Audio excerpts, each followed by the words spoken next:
자, 이번 시간에는 이 MRI의 이 기본적인 원리인 NMR에 대해서 알아보도록 하겠습니다. NMR은 뉴클리어 마그네틱 레조넌스로 핵자기 공명 이런 식으로 번역이 되겠습니다. 자, 그래서 실질적으로 MRI 가능성이 NMRI인데 사람들이 핵을 별로 좋아하지 않으니까 핵을 빼고 자기 공명 영상이라고 합니다. 자, 핵자기 이 공명은 이 핵자기 모멘트를 가지고 있는 그러한 핵들 모두에 대해서 우리가 만들 수 있겠습니다만은 핵자기 공명 장치를 그런데 주로 많이 쓰는 것이 이제 수소 핵을 많이 쓰거든요. 그래서 수소 핵의 이 자기적 성질을 이용한다고 하면 되겠습니다. 그래서 현재 지금 사용하고 있는 NMR 장치들이 거의 대부분이 수소 핵의 자기적 성질을 이용하고 있습니다. 그래서 이 수소 핵의 이 자기 모멘트를 갖다 공명시키는, 그렇죠. 이름이 공명이기 때문에 공명은 어떤 에너지를 주어가지고 예를 들어 핵스핀을 낮은 에너지 상태에 있던 걸 높은 에너지 상태로 이제 올리는 거죠. 그래서 공명시키는 건데요. 그래서 레조넌스를 시킵니다. 그래서 수소 핵들이 이 자석이죠. 핵 자석이죠. 자석이 되는데 핵자기 모멘트를 가지고 있으니까 그래서 이 자석이 되는데 외부에 자기장이 안 걸리면은 그 방향이 핵자기 모멘트의 방향이 랜덤한 방향이죠. 무작위 방향이니까 우리가 이 자화독할 수 없습니다.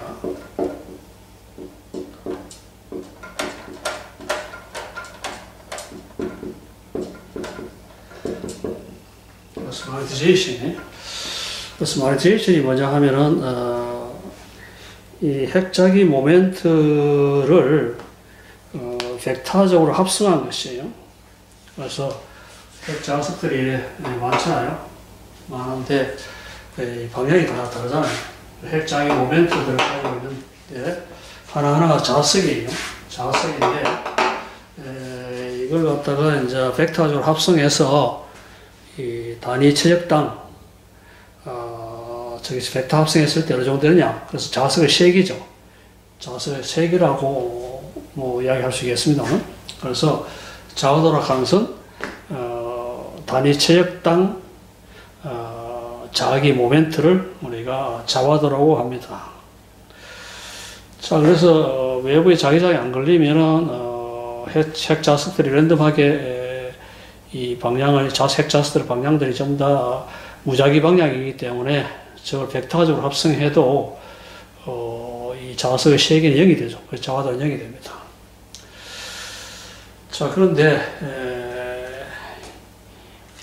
우리가 외부에 자기장을 걸어주면은 우리 앞에서 봤다시피 이 자기장 방향으로 정렬을 하죠. 그래서 물론 자기장 반대 방향으로 정렬하는 게 있습니다. 그래서 I가 2분의 1이니까요. 핵스핀 양자수가 2분의 1이기 때문에 자기장 속에서의 값이 2분의 1 또는 마이너스 2분의 1 이 두 가지만 가능하잖아요. 그래서 지난 시간에 했습니다만. 자, 그래서 에너지가 낮은 상태에 자기장 방향, 외부에서 그려진 자기장 방향으로 정렬하는 핵스핀들이 있고요. 자기장 반대 방향으로 정렬하는 핵스핀들이 있겠죠.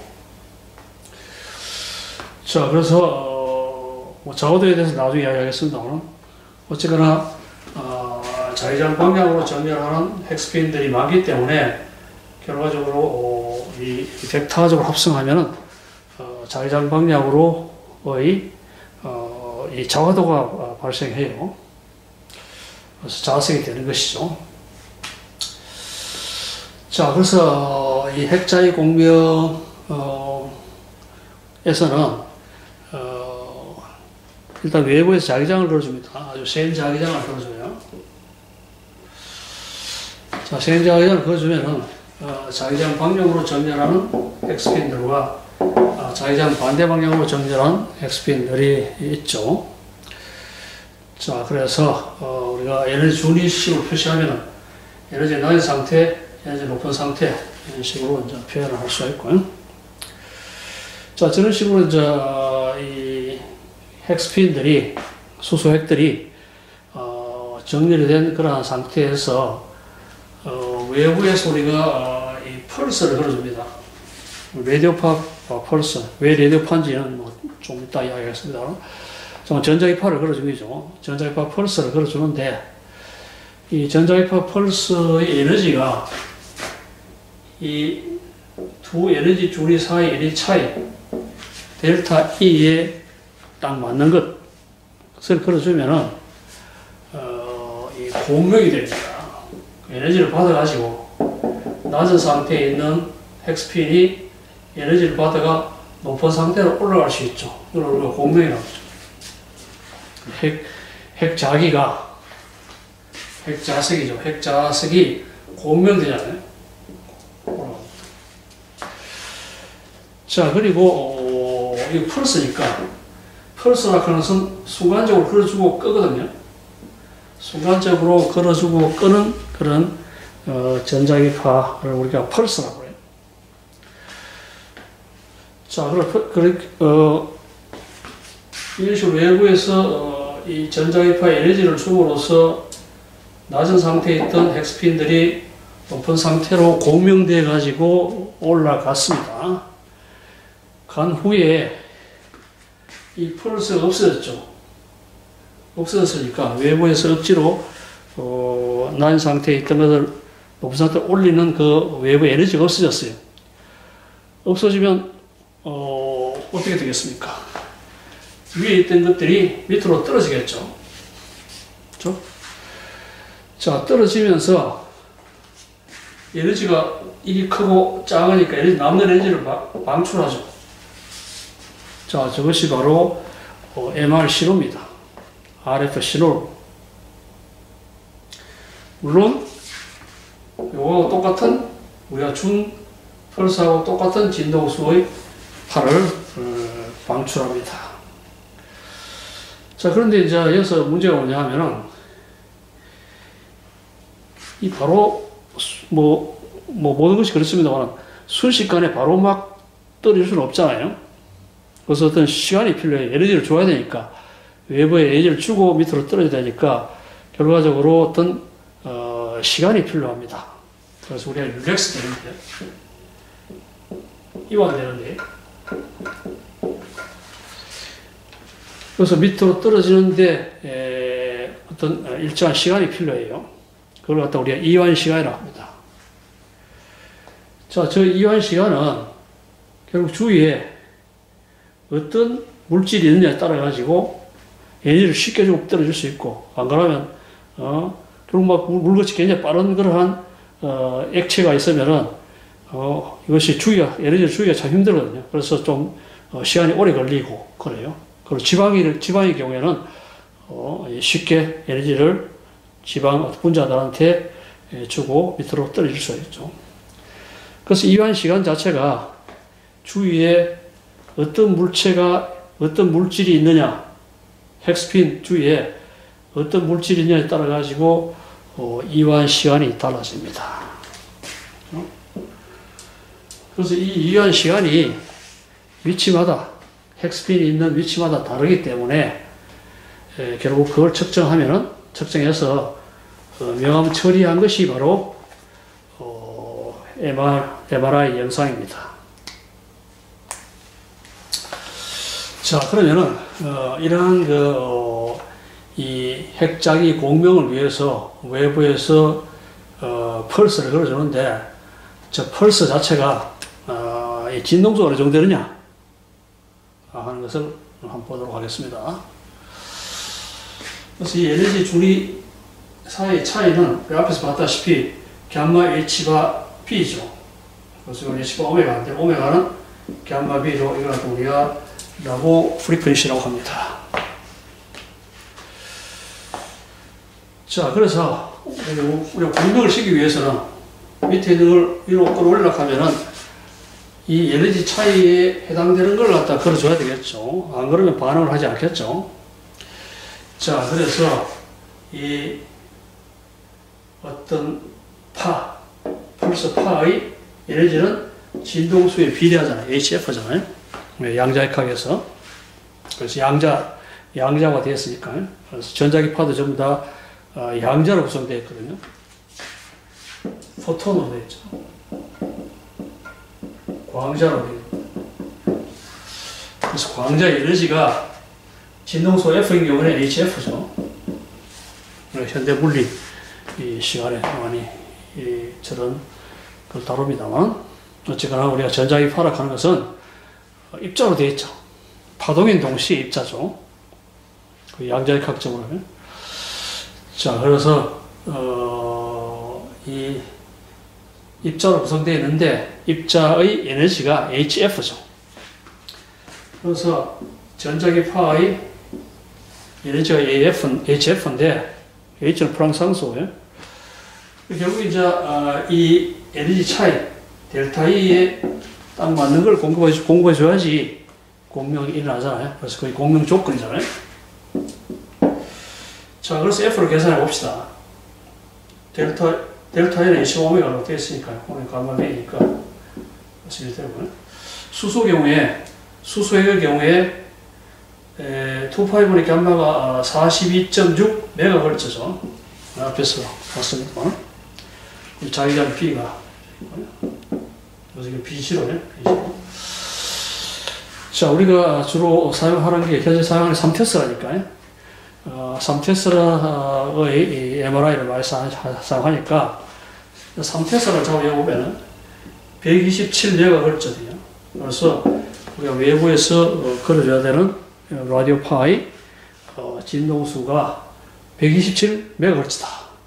자, 저게 이제 라디오파죠. 이 전자기파 영역이 127메가헤르츠 같으면 라디오파 영역이죠. 그래서 우리가 그래서 RF라고 합니다. 라디오 프리퀀시 이 파라고 우리가 RF파라고 부릅니다.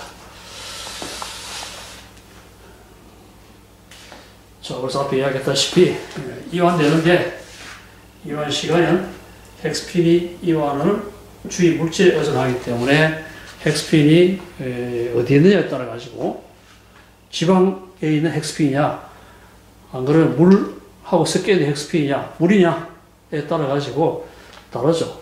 자, 그래서 그걸 갖다 우리가 측정할 수 있다면은 이완 시간의 길고 짧음을 밝고 어두움으로 명으로 표시하면 그게 바로 영상이 되는 거죠. 그래서 그게 MRI 영상이 되는데요. 자, 이게 바로 우리가 핵자기 공명입니다. MRI에서 사용되는 핵자기 공명 현상입니다. 자, 그러면 뭐 우리가 전자를 사용하면 어떠냐? 수소핵 말고 전자를 사용할 수 없느냐? 전자의 경우에 감마가 20.89, 10성 메가헤르츠 테슬라예요. 그래서 이 공명 조건을 갖다가 여기에 보여보면은 이것이 뭐 84GHz 돼요.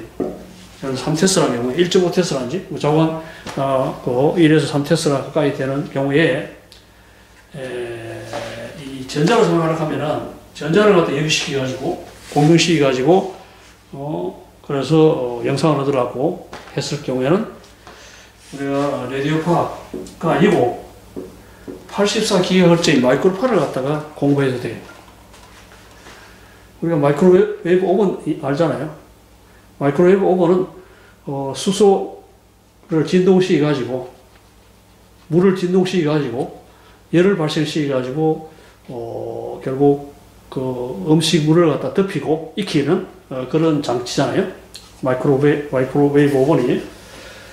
자, 그래서 이 마이크로 8을 사용하면은, 사람이 다 익겠죠. 익어가지고. 그래서 세포들이 익고 이러니까. 그래서 이거는 인체에, 우리가 사용할 수 없죠, 마이크로 8을. 자, 그래서 전자는, 우리가, 이 자기 공명에 사용할 수 없다는 것을 알 수가 있습니다. 대신 핵은, 그러니까 레디오파는 뭐 사람한테 크게 영향이 없기 때문에, 세포에. 자, 그래서, 이 수소 핵을, 인체에 또 물도 많기 때문에, 수소 핵도 많기 때문에, 큰 신호를 얻을 수 있으니까, 그래서 수소 핵을 이용한 핵자기 공명 현상을 이용해서 MRI를 구성을 합니다. 자, 그런데 실질적으로 이 핵자기 공명은, 우리 앞에서 이야기했다시피 1960년대부터 유기화합물 분석하는 데 많이 사용했거든요. 그래서 앞에 이야기했다시피 이제 로트브라는 사람이 1973년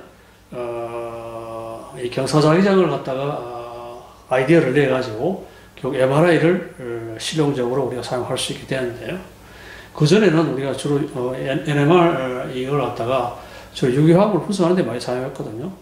그 유기화합물 분석하는 데는 우리 신호가 어디서 나오는지 상관없잖아요. 그 유기화합 물질가 있으면, 물체, 뭐 에틸렌 물체가 있으면 그 에틸렌 물체에다가 핵자기 공명 이용해서 그 수소핵들이 에틸렌에서 어떻게 분포되어 있고 어떻게 어떤 형태로 이제 결합되어 있는지 이걸 갖다 관찰하기 때문에 전부 다 에틸렌이기 때문에 에틸렌 자체의 어떤 수소핵들이 내는 거기 때문에 뭐 어디서 나오는지를 갖다 꼭 알 필요는 없잖아요. 자, 그런데 사람의 몸에 그 수소핵을 갖다 이용했을 경우에는 거기 영상으로 보려고 하면은 각 위치마다 어떤 이완 시간으로 이완되는지를 알아야지 이제 결국 그걸 갖다 영상으로 처리할 수 있잖아요. 자, 그래서 핵자기 공명은 지금도 유기화합물 분석하는데 많이 사용하고 있습니다. 뭐 상세 이야기를 할 필요는 없겠습니다만, 그렇지만 우리가 NMR을 이야기하기 때문에 간단하게 이야기해보면요, 두 가지를 이용하는데요. 수소 핵의 이 케미컬 시프트를 이용하는 경우, 그 화학적 이동을 이용하는 경우하고, 그리고 스핀 커플링을 이용하는 그런 두 가지로 생각할 수 있겠습니다. 자, 그러면은 이 수소의 화학적 이동을 이용해서 우리가 분자 구조를 알 수 있고요. 유기화합물 분자 구조를 알 수 있고, 스핀 커플링을 위해서 어떤 수소핵의 수에 따른 자기장 효과, 그래서 어느 쪽에 분포되어 있냐, 수소핵이 어느 쪽에 붙어 있냐를 갖다가 알 수가 있습니다. 자, 그러면은 그리고 또 하나는 이 NMR 유기화합물 분석하는데 NMR에서는 이 RFR을 고정시키고요. 자기장을 변화시킵니다. 자기장을 변화시키고요. 반면에 MRI에서는 이 자기장은 고정시키고 레디오파의 이 진동수를 변화시키고 그 차이가 있습니다. 자, 그래서 이 유기화합물 분석하는 NMR에서는 우리가 쬐어주는 RF 펄스의 진동수는 유지하고 똑같이 하고 대신에 자기장을 갖다가 변화시켜요. 자, 그러면은 이 화학적 이동이 뭐냐 하면은 수소 주위에 화합물이나 이온들이 존재하잖아요. 저 유기화합물 중에. 그것이 이 외부 자기장을 걸어주면은 이 화합물이나 이온들이 자기장을 갖다 형성할 수 있죠. 자, 자기장을 형성할 수 있어가지고 결국 이제 이 공명 어떤 진동수의 변화를 가져오게 돼요. 그렇죠? 자, 그것에 몇 가지 예를 보면요. 예를 주위에 궤도의 전자가 있다 치면 S궤도는 대칭이잖아요. 대칭이기 때문에 결과적으로 S궤도 전자가 핵 안에 있잖아요. 핵 안에 있으니까 그것이 이제 외부 자기장을 차단하는 그런 효과가 있어요. 대칭적인 그런 전자가 못 보이는데 그 안에 핵들이 우리가 외부 자기장 비즈로 같으면 이 비즈로에서 화합 이온들이 자기장을 만들었는데 그걸 갖다가 이 S 궤도 전자는 그걸 차단하는 효과가 있어요.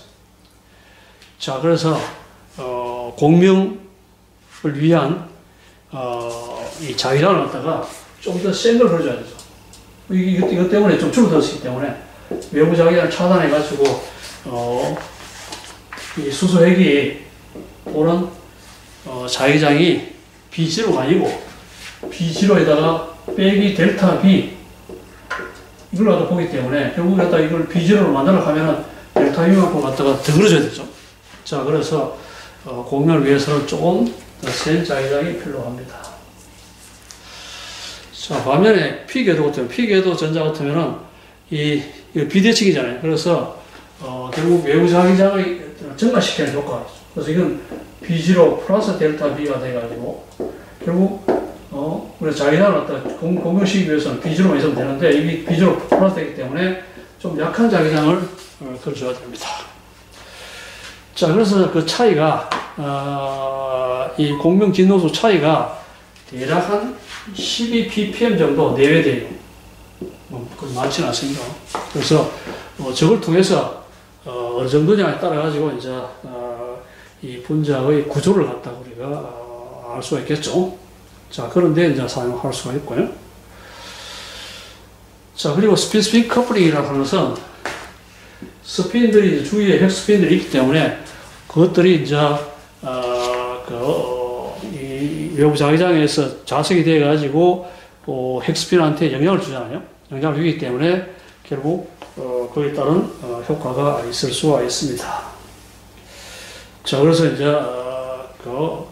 이 수소핵 스핀이 주위에 어떤 식으로 분포되냐에 따라 가지고 결과적으로 이 수소핵 스핀이 이 다른 핵 스핀한테 주는 영향이 다를 수가 있잖아요. 자, 그래서 그런 것을 이용해서 이 수소가 어떻게 이제 이 화합물에 붙어 있느냐 하는 것을 알 수가 있습니다. 뭐 예를 들어 한번 보겠습니다. 자, 이건데요. 이게 트리클로로에틴이라는 그런 물질입니다. 1, 2, 3 트라이클로로에틴이라는 물질, 액체입니다. 유기화합물이죠. 자, 그러면은 물체를 보면은 이 수소가 세 개가 붙어 있잖아요. 수소가 있죠. 자, 이걸 갖다가 요 HB고 요걸 HA로 두겠습니다. 자, 그러면은 이 HA 쪽이 봤을 때, 이걸 봤을 때, HB가 만드는 자기장 영향을 받을 수가 있는데요. 자, 그래서 이 자기장 방향으로 이 자기장을 만들 수 있고 자기장 반대 방향으로 만들 수 있는 두 가지 경우가 있죠. 그래서 결국 이 자기장 방향으로 그러니까 자기장을 만들면은 결국에 공명 자기장을 좀 낮춰야 되는 그런 색이고요. 그 다음에 자기장 반대 방향으로 생기면은 높여야죠. 공명 자기장이 높아지는 그런 두 가지 효과가 있으니까 신호가 두 개로 갈라집니다. 그래서 HA 시그널이 여기 이제 이 자유로운 핵스핀이고요. 그 다음에 이 물체 속에 있는 HA라는 수소핵은 이 케미가 시프트돼서 3.96 ppm 쪽으로 이쪽에서 신호가 얻을 수 있고요. 자, 그리고 여기 보다시피 두 가지 경우가 생기니까 두 가지 신호가 같은 크기로 저런 식으로 갈라지는 것을 볼 수가 있습니다. 자, 반면에 HB의 경우는 이게 두 개 있잖아요. 두 개 있으니까, HA가 두 개 있으니까, 저 HA 영향이 결국 이제, 두 개가 있으니까, 이 증가시키고, 하나는 증가, 하나는 감소, 감소, 증가, 감소, 이 세 가지, 네 가지가 있을 수 있잖아요. 네 가지 가능한 그러한, 경우가 생길 수 있죠. 근데 요건 똑같잖아요. 요 두 개 똑같으니까, 똑같은데 이게 두 개 생기니까 신호가 두 배가 됩니다. 신호가 두 배 되고, 요건 적고 커지고, 적어지고 커지고 이러니까, 요건 적어지고 커지고 이니까, 결국 적어지고 커지고 하겠고요. 그래서 요건 신호가 같고요. 그래서, 저런 식으로, 세 개로 갈라지는데, 요 경우가 똑같이 두 개이기 때문에, 요 경우는 신호가 두 개인 것을 알 수가 있습니다. 그렇죠? 자, 저런 걸 갖다가 먼저, 이 NMR, 데이터로 분석을 할 수가 있습니다. 그래서, 이러한 물질이 어떤 식으로 수소핵이 분포되어 있는 걸 갖다가 우리가 저 NMR 데이터를 통해서 알아낼 수가 있습니다.